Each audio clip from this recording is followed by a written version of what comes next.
បាទជួមថ្លៃរីត្រី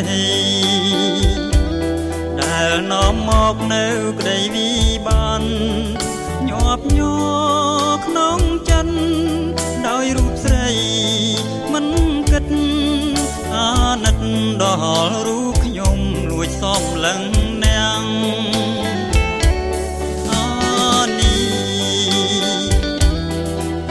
ស្រីរំខ្ញុំពំទងព្រួយលួនមួយទ្រូងរែងព្រួយក្រៀមក្រំខ្លោចផ្សាយ៉ាងណាប្រាថ្នាសូមតែចិត្តភាំងក្តីបើថ្លៃមិនប៉ែតីសូមស្រីមេត្តាខ្ញុំឈរគៀនលួចគុណភាំងដូចឃើញតារាដែលរសែនឆ្ងាយ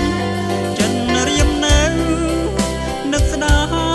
យដល់កាយស្រីថ្លៃមិនប្រណីបេះដូងកំព្រីអូអានីរឿងអ្វីទៀតខ្ញុំបំភ្លេចបានកាលយាបំភ្លេចមិនបានដោយរឿងហេតុអ្វីសូមស្រីជួយឆ្លើយនៅចម្លើយយ៉ាងខ្លីបើថ្លៃមិនប៉ែតីសូមស្រីមេត្តាអានេះពេលស្រីរំខ្ញុំពំទុកព្រួយខ្លួនមួយទ្រង់រែងព្រួយក្រៀមក្រំខ្លោចផ្សាយ៉ាងណាប្រាថ្នាសូមតែចិត្តតែក្តីបើថ្លៃមិនប៉ែតីសូមស្រីមេត្តា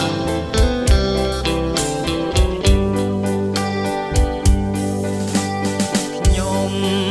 ឈរគៀនលួចគុណភាំងត្រាដូ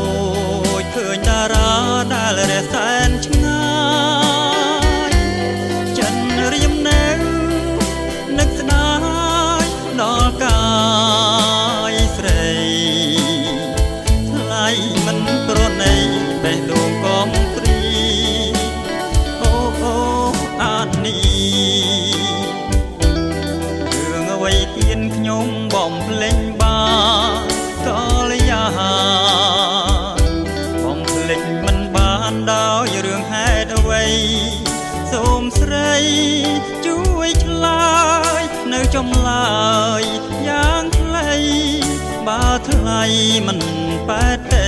សូមស្រីមេត្តា